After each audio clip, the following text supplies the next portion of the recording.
Apresentação narrada por Ayrton Monteiro, Alba Rafaela Queiroz, Caroline Lessa, Edson Marques, Jorge Marcos Filho, Liliane Galdino, Luiz Paulo de Oliveira, Renata de Oliveira, Ricardo Nóbrega e Silvana de Souza. Estudo de infecções por Dirofilaria canina e humana na Península dos Balcãs e tem por objetivo dar uma visão geral dos dados e cenários epidemiológicos entre os anos de 2000 a 2014 nessa região da Europa. As mudanças climáticas, a realocação de cães infectados e a competência dos vetores disseminaram a dirofilariose do sul da Europa para o norte e nordeste. A presença das infecções caninas Dirofilaria iminis e Dirofilaria repens é motivo de preocupação na medicina veterinária, por serem zoonoses causadoras de sequelas em humanos. A dirofilariose iminis é uma infecção cosmopolita, causadora da dirofilariose canina, que provoca condições muito severas em cães. Já a dirofilariose repens é a principal causadora dessas infecções na Europa. É o agente disseminador da dirofilariose subcutânea, que ocorre frequentemente sem sintomas. Na Europa, essas infecções têm como principal vetor os mosquitos da espécie Aedes albopicus. Infecções por dirofilariose canina. Todos os cães correm o risco de contrair dirofilariose, pois ela é transmitida por mosquitos infectados e causa danos aos pulmões, coração e vasos sanguíneos, além de causar doenças graves e afetar a qualidade de vida. Alguns sintomas da dirofilariose são tosse, letargia ou inatividade, diminuição do apetite ou perda de peso, insuficiência cardíaca e alguns outros sinais como sangue na urina do seu cão, desmaios, anemia, pressão alta ou batimentos cardíacos acelerados. Foram averiguados relatórios de infecções caninas por Dirofilaria na região da Península Balcânica entre os anos de 2000 e 2014, assim como é mostrado na tabela abaixo. E vale ressaltar os casos da Sérvia, Albânia, Kosovo e Romênia, na qual foram feitos 2 relatos na Sérvia, um em 2008, tendo 7,2% para cães microfilarêmicos Dilophilaria e 49,2% para cães microfilarêmicos Dilophilaria repens, e outro em 2012, tendo 1,6% para cães microfilarêmicos Dilophilaria e 17,2% para cães microfilarêmicos Dilophilaria repens. 2 na Albânia e no Kosovo, um em 2008, tendo 7% de prevalência para Dilophilaria imitis e 11% para Dilophilaria repens, e outro em 2010, tendo 13,5% de prevalência para Dilophilaria imitis, e 4 na Romênia, 2 em 2012, tendo entre 3,3% e 6% de Dilophilaria imitis e 20,5% de Dilophilaria repens. 1 em 2013, tendo 0,2% de Dilophilaria imitis e 7,2% de Dilophilaria repens, e outro em 2014, tendo 7,2% de Dilophilaria imitis e 6,9% de Dilophilaria repens. Dirofilariose em humanos.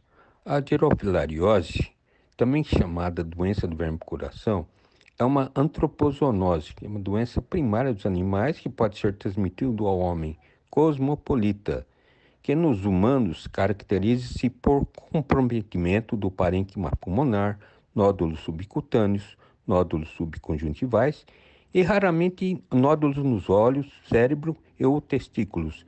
A doença tem caráter crônico e é causada por nematóides.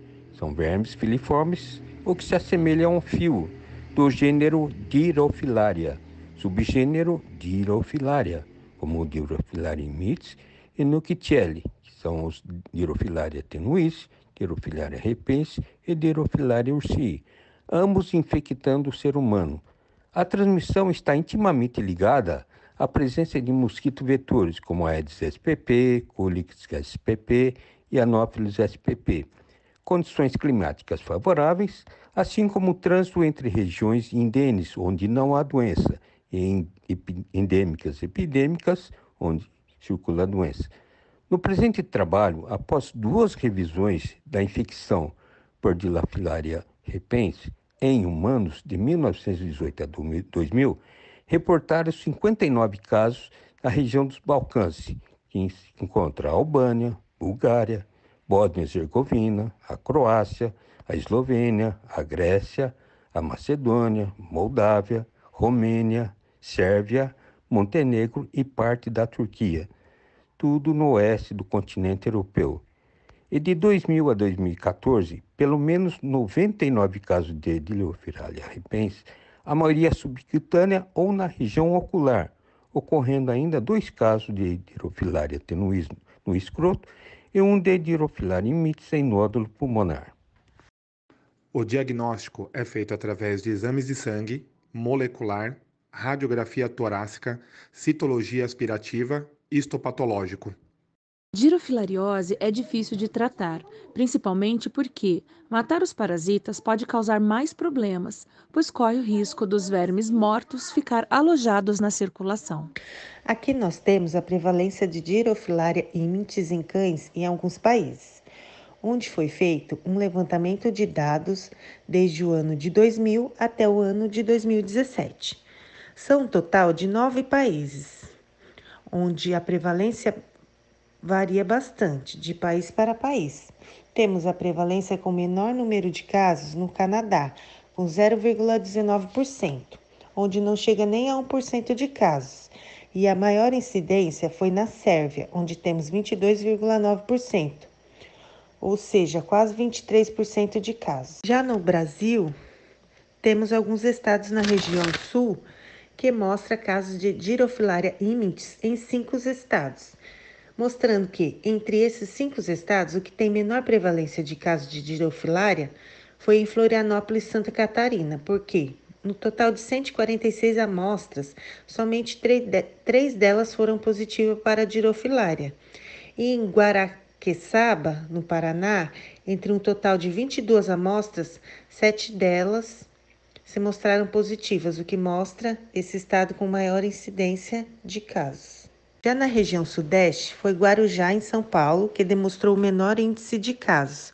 Com um total de 142 amostras, somente 4 delas testaram positivas.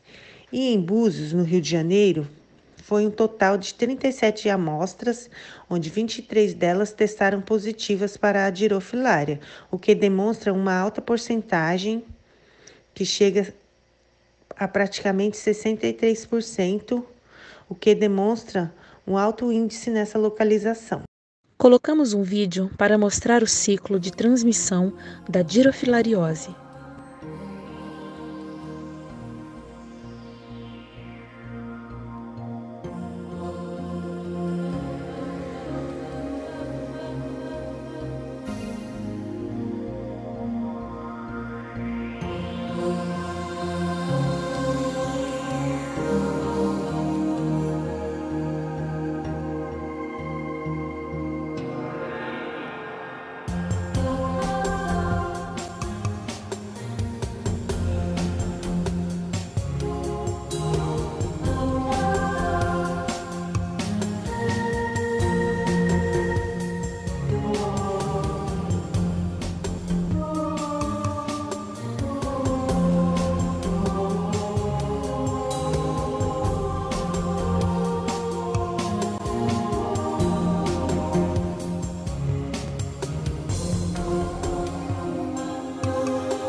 Conclusões.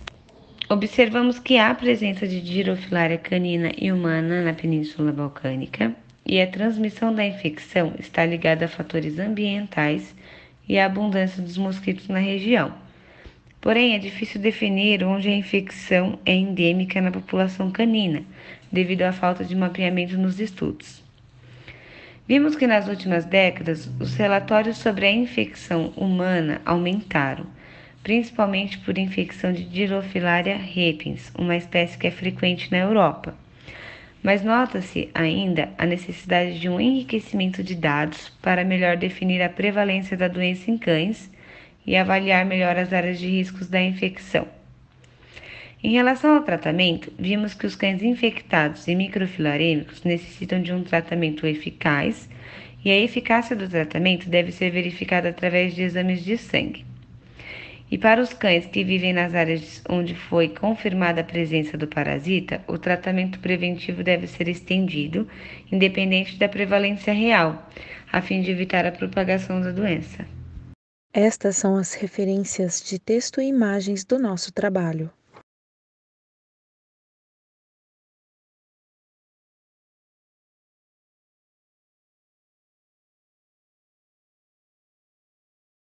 E o nosso muito obrigado às nossas mestres e doutoras do curso de Medicina Veterinária do Centro Universitário Brás Cubas, professora Helena Arantes do Amaral e professora Maria de Fátima Martins. Claro, aos nossos amigos ouvintes.